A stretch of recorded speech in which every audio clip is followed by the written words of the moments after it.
The morning mist clung to the Afghan valley like a shroud, and Corporal Maya Chun could taste the metallic tang of fear in the air as she adjusted her radio equipment for the third time in 10 minutes.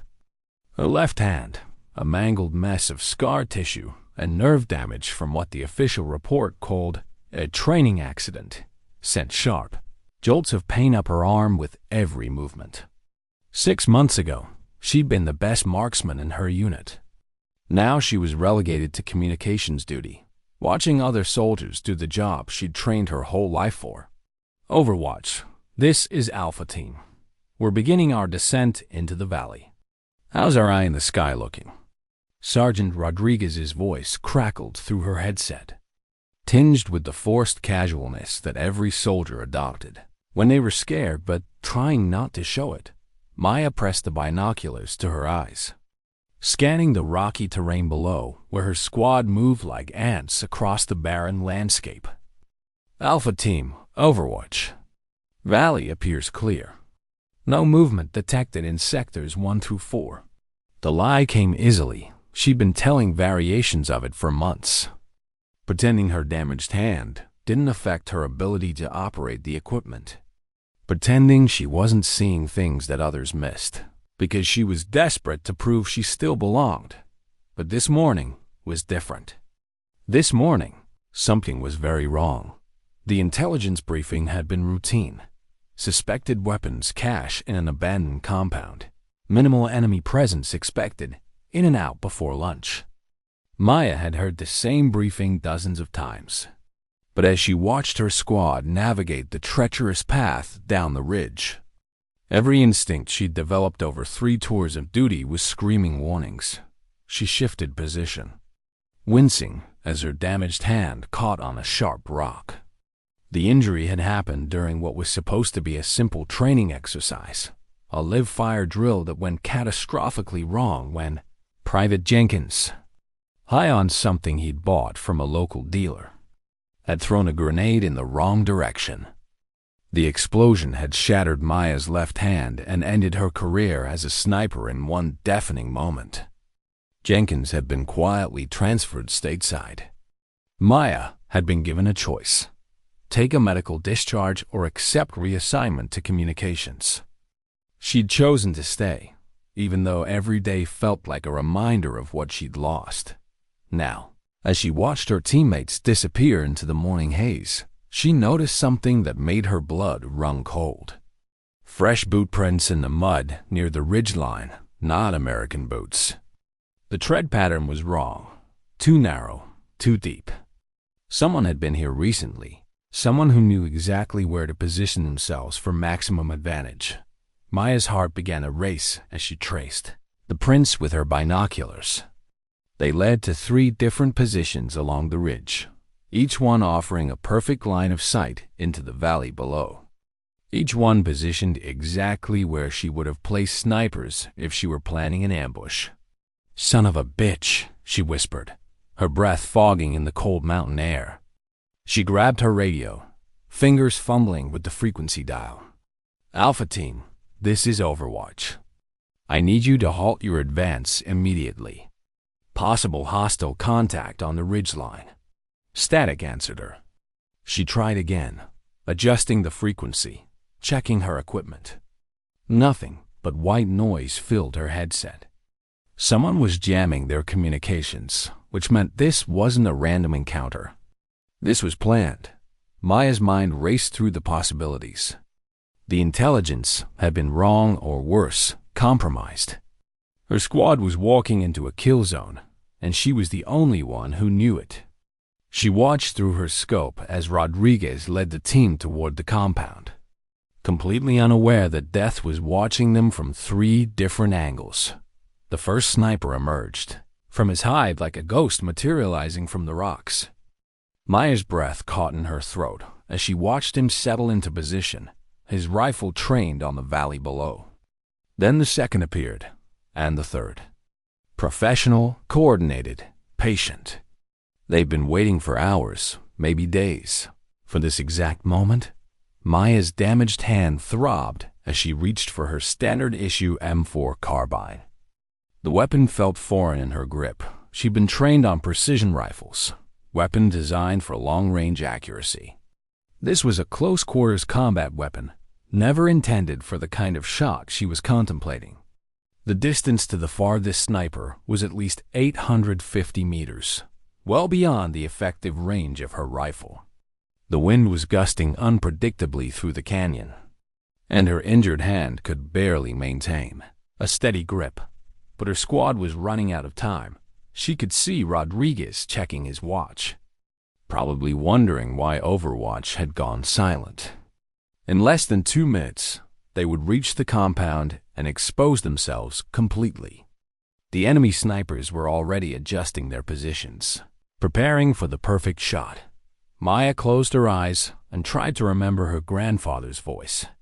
He'd been a Marine sniper in Vietnam, and he taught her to shoot when she was barely tall enough to hold a rifle. "Maya," he'd said during one of their hunting trips in the Montana wilderness, "sometimes you don't get perfect conditions. Sometimes you don't get the right equipment or the ideal position. Sometimes all you get is one chance to do the right thing, and you have to take it with whatever you've got." She opened her eyes and studied the enemy positions through her scope. The first sniper was the closest, maybe 600 meters. The second was partially concealed behind a boulder at 750 meters. The third, the one with the clearest shot at her squad, was positioned on a rocky outcrop nearly 900 meters away. 3 targets, 3 different ranges, 3 different wind conditions.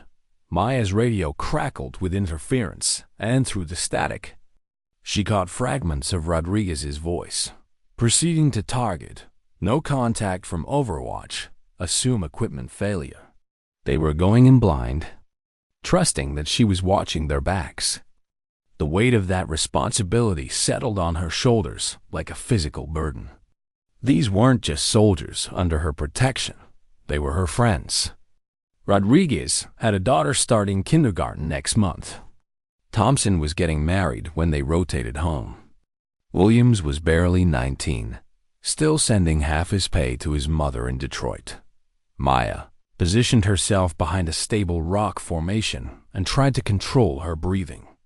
Her grandfather had taught her that shooting was 90% mental controlling fear, controlling doubt, controlling the voice in your head that said the shot was impossible. But he'd never had to make a shot like this with a damaged hand and the wrong weapon.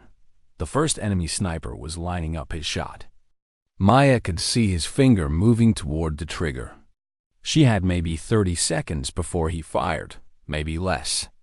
There was no time for ranging shots, no time for adjustments. She would get one chance at each target, and if she missed, her squad would die. Maya steadied her breathing, compensated for wind and bullet drop, and prepared to attempt the impossible. Her damaged hand screamed in protest as she gripped the rifle, but she forced herself to ignore the pain. Everything she'd learned, everything she'd trained for, came down to this moment. The first sniper's rifle was almost in position. Maya's finger found the trigger, and time seemed to slow to a crawl. In the valley below, her squad continued their advance, completely unaware that their lives hung in the balance of 3 impossible shots fired by a broken soldier who refused to let them down. Maya's world narrowed to the crosshairs, dancing across her scope as she tracked the first enemy sniper. Her damaged left hand felt like it was on fire, nerve-ending, screaming protests as she forced her fingers to maintain their grip on the rifle's forestock. The scar tissue pulled tight across her knuckles, a constant reminder of the explosion that had shattered her career and nearly killed her 6 months ago. Through her scope, she could see the enemy sniper's eye pressed against his own optic, his finger already caressing the trigger. He was maybe 20 seconds away from taking the shot that would kill Rodriguez. Maya's breathing became shallow, rapid, exactly the opposite of everything she'd been taught. She forced herself to slow down, to remember her grandfather's voice cutting through the Montana wind. Breathe in, breathe out, find a natural pause between heartbeats. That's where the shot lives, Maya. The wind gusted through the canyon, carrying the scent of cordite and dust. Maya watched the grass below bend and sway, calculating the wind speed and direction. 12 miles per hour, gusting to 15, coming from the northwest. At 600 meters, that would push her bullet nearly 18 inches to the right. She adjusted her aim, fighting against her hand's tremor. The first sniper was settling into his final firing position. Maya could see his body language change, the subtle shift that every marksman made in the seconds before pulling the trigger. She had maybe 10 seconds. Maya's finger found the trigger, and she began her breathing cycle. In through her nose, out through her mouth, finding that perfect moment of stillness between breaths. Her grandfather had called it the quiet place. That fraction of a second when the body was perfectly still. When the shot was pure, she squeezed the trigger. The rifle bucked against her shoulder. And through her scope, she watched the first sniper's head snap back in a spray of red mist. He toppled backward off his rocky perch, his rifle clattering down the mountainside. One down, but the sound of her shot had alerted the other two. The second sniper, positioned behind a boulder at 750 meters, was already swinging his rifle toward her position. Maya could see the black circle of his muzzle searching for her, and she knew she had maybe 5 seconds before he found her. She worked the bolt of her rifle, ejecting the spent cartridge and chambering a fresh round.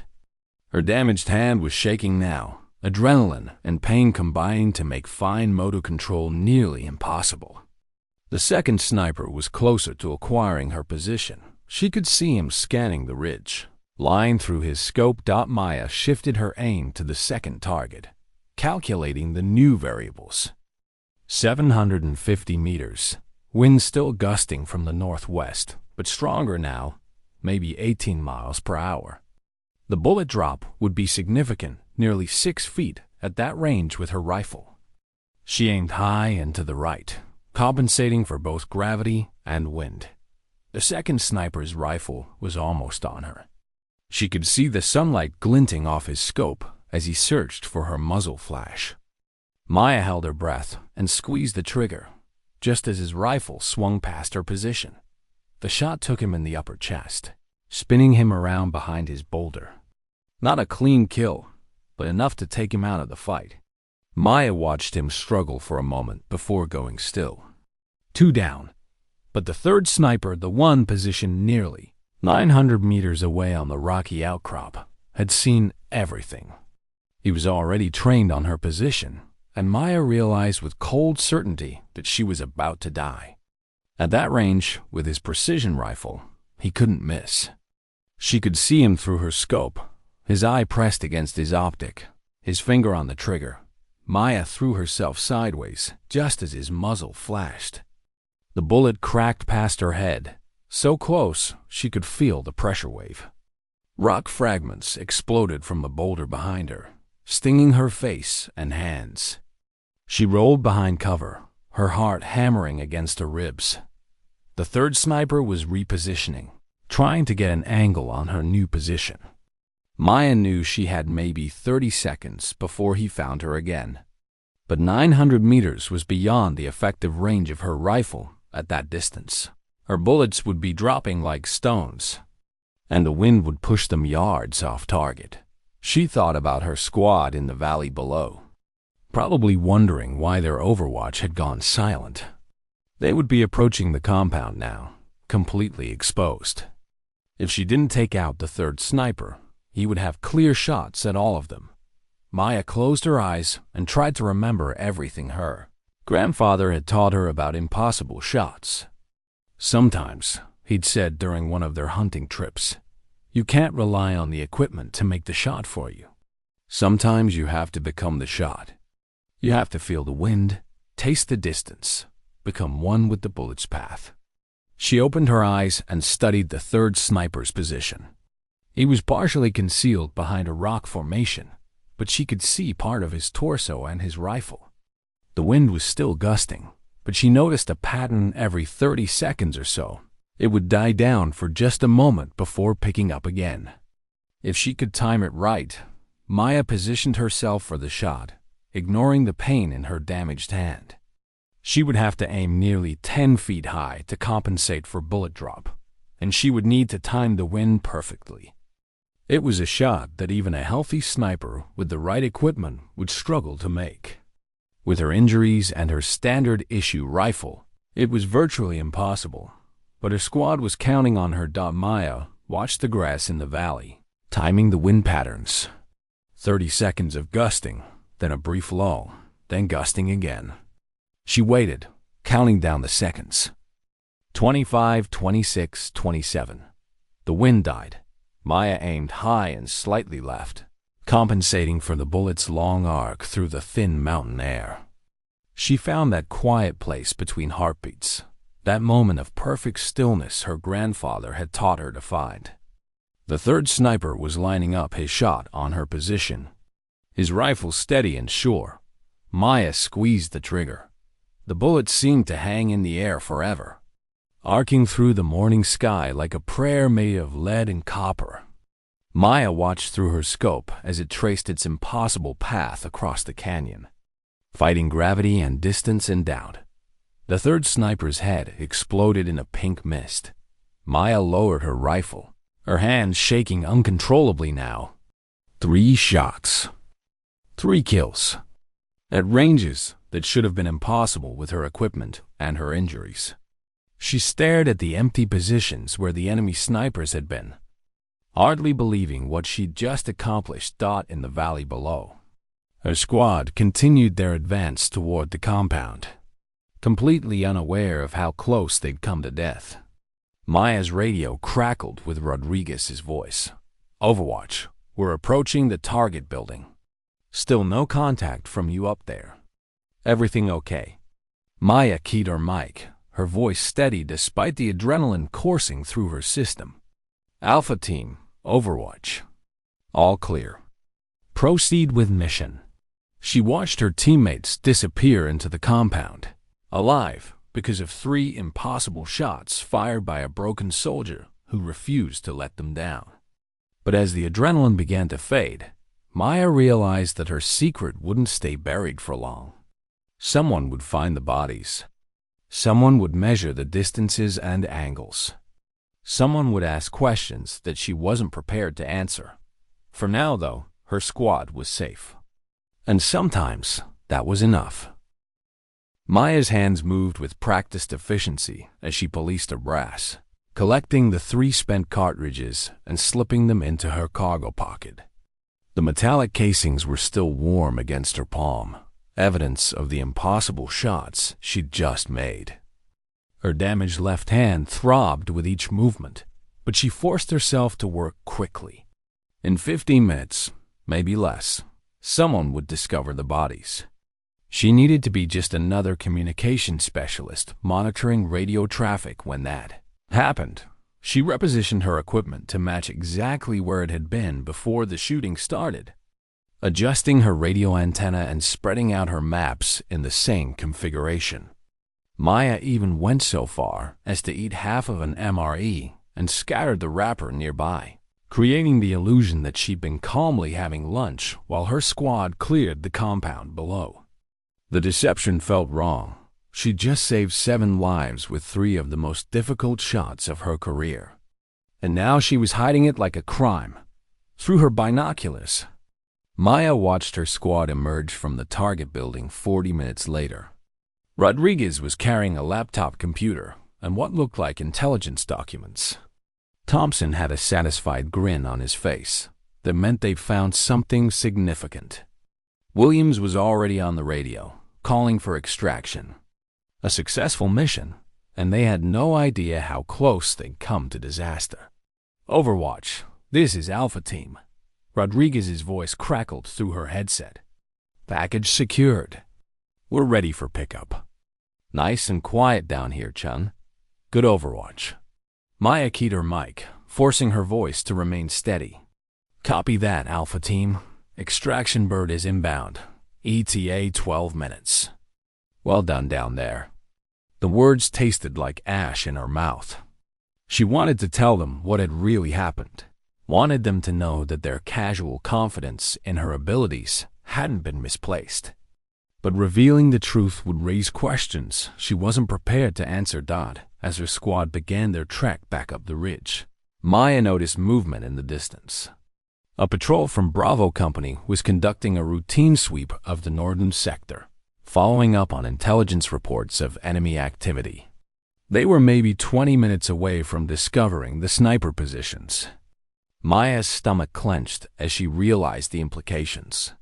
3 enemy combatants killed by precision headshots at extreme range, with no American sniper teams operating in the area. Someone was going to want answers. She watched through her scope as the Bravo Company patrol moved methodically through the rocks, checking every cave and crevice. Sergeant First Class Morrison, no relation to the general, was leading the sweep, and Maya knew his reputation. He was thorough, methodical, and had an eye for details that others missed.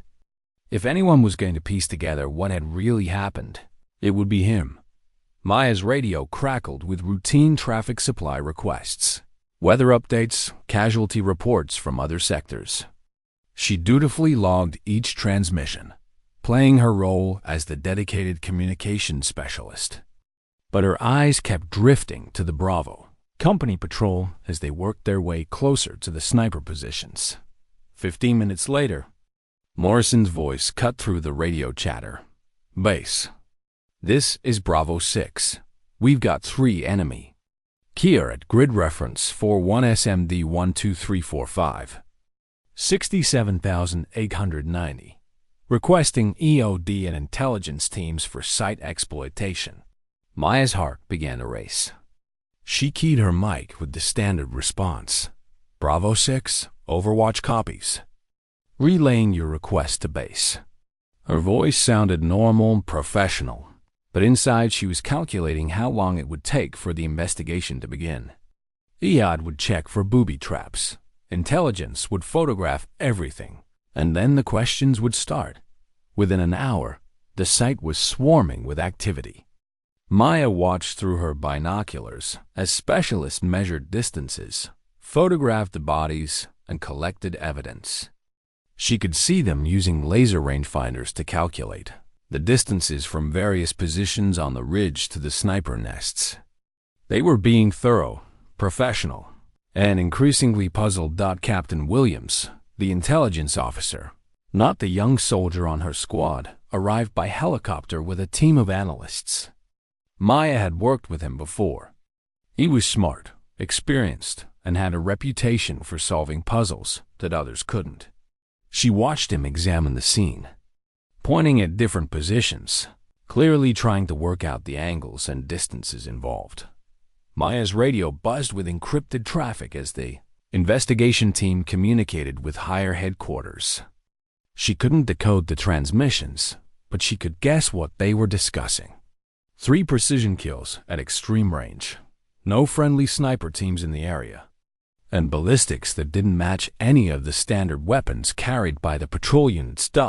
As the afternoon wore on, Maya noticed increased helicopter traffic. More senior officers were arriving, including some she didn't recognize. The investigation was escalating, drawing attention from higher up the chain of command. Someone had realized that these weren't ordinary combat kills. They were the work of an elite marksman. And everyone wanted to know who had made the shots. Maya's squad had been debriefed and released. But she noticed that Rodriguez kept glancing in her direction with a puzzled expression. He was smart enough to know that something didn't add up. Their communications had been jammed. Their Overwatch had gone silent. And yet they'd completed their mission without incident. In his experience, that kind of luck didn't happen without help. As the sun began to set, Maya received orders to pack up her equipment and return to the forward operating base. The investigation team would be working through the night, and they wanted all non-essential personnel clear of the area. She gathered her gear methodically, making sure to leave no trace of her presence beyond what was expected from a communications post. The helicopter ride back to base was tense. Maya sat in the cargo bay, surrounded by other soldiers returning from various missions. but she felt completely isolated. She could see the investigation site shrinking below them, still lit by portable floodlights as the specialists continued their work. By morning, they would have a complete picture of what had happened. The only question was whether they would be able to figure out who had done it. Back at the FOB, Maya went through the motions of her evening routine. She cleaned her equipment, filed her reports, and attended the mandatory briefing for the next day's operations. But she could feel eyes on her, could sense the whispered conversations that stopped when she walked by. Word was spreading that something significant had happened on the ridge, and everyone was speculating about the mysterious sniper who had saved Alpha Team.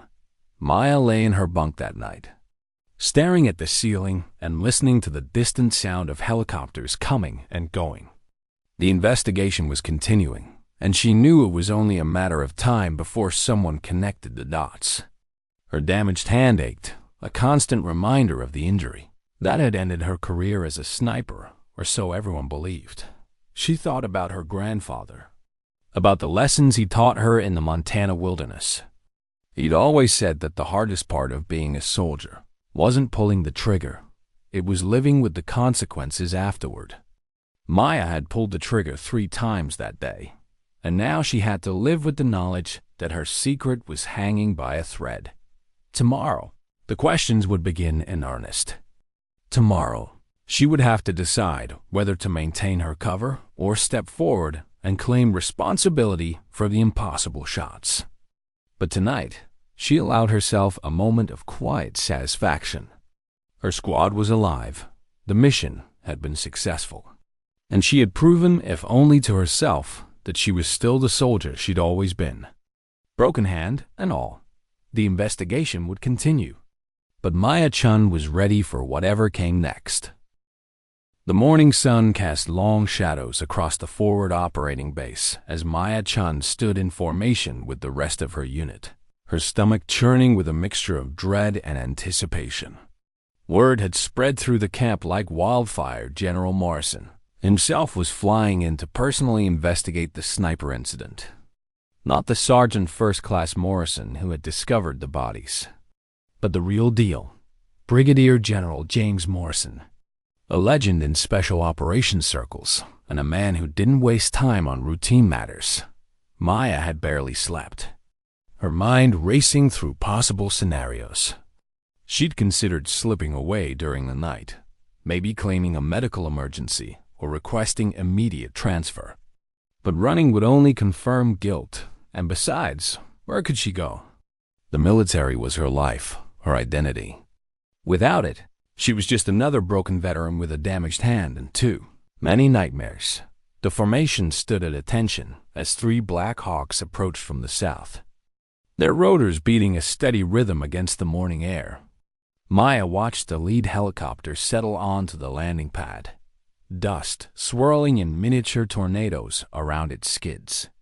When the engines wound down, a tall figure emerged from the passenger compartment, and Maya felt her breath catch in her throat. General Morrison was exactly what she'd expected: ramrod straight posture, steel gray hair, and eyes that seemed to catalog every detail of his surroundings. He wore standard combat fatigues with minimal decoration, but his presence commanded attention from every soldier on the base. Maya had heard stories about him, a former Delta Force operator who had personally led raids in Iraq and Afghanistan, a man who could read a battlefield like others read books. At ease, the general's voice carried across the formation without amplification. "I'm here because yesterday, someone in this unit performed what can only be described as a miracle of marksmanship. 3 enemy snipers, neutralized at extreme range under impossible conditions. These shots prevented what would have been a massacre of American soldiers." Maya's heart hammered against her ribs as the general began to pace in front of the formation. She could feel sweat beading on her forehead despite the cool mountain air.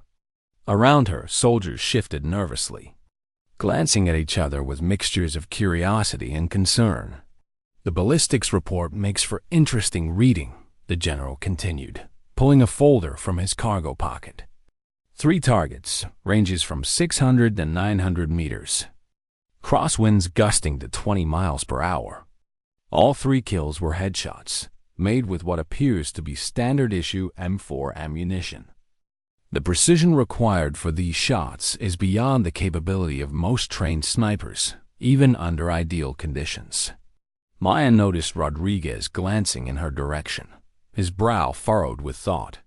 He was putting pieces together, remembering the communications blackout, the way she'd been positioned on the ridge, the fact that she'd been unusually quiet during the debrief. Other soldiers were starting to look around as well, searching faces for signs of guilt or knowledge. "What makes this even more remarkable," the general said, his voice taking on a harder edge, "is that according to our records, there were no designated marksman or sniper teams operating in that sector yesterday, which means someone in this formation violated direct orders by engaging enemy targets without authorization." The silence that followed was deafening. Maya could hear her own heartbeat, could feel the weight of dozens of eyes scanning the formation. She knew that staying silent was no longer an option. The investigation would eventually lead to her anyway, and her continued deception would only make things worse for everyone involved. "Now," the general continued, "I want to be very clear about something. The person who made these shots saved 7 American lives. But they also broke protocol, engaged without authorization, and failed to report enemy contact through proper channels. This is a serious matter that requires serious consequences." Maya felt her resolve wavering. Court-martial proceedings, possible imprisonment, the end of her military career, all for doing what she thought was right. But then she thought about Rodriguez's daughter starting kindergarten, about Thompson's upcoming wedding, about young William sending money home to his mother. She thought about her grandfather's voice. "Sometimes you don't get a second chance, Maya." The general stopped pacing and faced the formation directly. "I'm not leaving this base until someone steps forward. We can do this the easy way, with voluntary disclosure. Or we can do it the hard way, with a full investigation that will disrupt operations for weeks and cast suspicion on every soldier here." Maya closed her eyes and took a deep breath. When she opened them, she saw Rodriguez watching her with an expression of dawning understanding. He gave her an almost imperceptible nod, a gesture of support that gave her the courage she needed. Maya raised her hand. The movement seemed to echo across the formation like a gunshot. Every head turned toward her, and she felt the full weight of the general's attention settle on her like a physical force. She kept her hand raised, her damaged fingers trembling slightly in the morning air. "Step forward." "Soldier," the general commanded. Maya broke from formation and marched to a position 3 paces in front of the general, coming to attention with a precision that belied her nervousness. "Corporal Maya Chun, sir. Communications Specialist, Alpha Company." The general studied her for a long moment, his eyes taking in her slight frame, her communications equipment, and most importantly, her obviously damaged left hand. "Corporal Chun, are you telling me that you made those shots?" "Yes, sir," Maya replied, her voice steady despite the chaos in her mind. "With that hand?" The general gestured toward her scarred fingers. "Yes, sir." The general opened his folder and consulted the ballistics report. 900 meters, Corporal. Crosswinds. Standard issue ammunition. "You're telling me you made a headshot at 900 meters with a damaged hand and an M4 carbine?" "Yes, sir." Maya could hear murmurs rippling through the formation behind her, soldiers expressing disbelief and amazement in equal measure. The general closed the folder and stepped closer, lowering his voice so only Maya could hear. "Corporal, I've been a soldier for 28 years. I've seen some remarkable shooting in my time, but what you did yesterday, that wasn't just skill. That was something else entirely." Maya met his gaze directly. "Sir, my squad was in danger. Communications were jammed. I had no way to warn them. I did what I had to do. And you said nothing afterward? Filed no report? Took no credit? Sir, I violated protocol. I engaged without authorization. You didn't think you'd get in trouble? The general interrupted. No, sir. I didn't think anyone would believe me. The general was quiet for a long moment, studying Maya's face as if trying to read her soul. Finally, he stepped back and raised his voice so the entire formation could hear. Corporal Chun, you're absolutely right. You did violate protocol. You engaged without authorization. You failed to report enemy contact through proper channels. Maya's heart sank as she prepared for the worst. However, the general continued. You also demonstrated exceptional marksmanship under impossible conditions, saved 7 American lives, and showed the kind of initiative and courage that this army desperately needs. The general turned to address the formation. Sometimes, soldiers, the book doesn't have all the answers. Sometimes you have to trust your training. Trust your instincts and do what's right, even when it's not what's authorized. He turned back to Maya. Corporal Chun, effective immediately, you're reassigned to the 1st Special Forces Group Sniper Program. Report to Fort Lewis next Monday for advanced marksmanship training. Maya's mouth fell open in shock. Around her, the formation erupted in cheers and applause. Rodriguez was grinning like a proud father, and even the normally stoic Thompson was clapping enthusiastically. The general leaned close to Maya one final time. Sometimes, Corporal, the best soldiers are the ones who are willing to break the rules to save lives. Don't ever lose that instinct. As the formation dispersed and soldiers crowded around to congratulate her, Maya felt a weight lift from her shoulders that she hadn't even realized she'd been carrying. Her grandfather had been right. Sometimes you only get one chance to do the right thing. And sometimes, if you're very lucky, doing the right thing leads to something better than you ever imagined possible.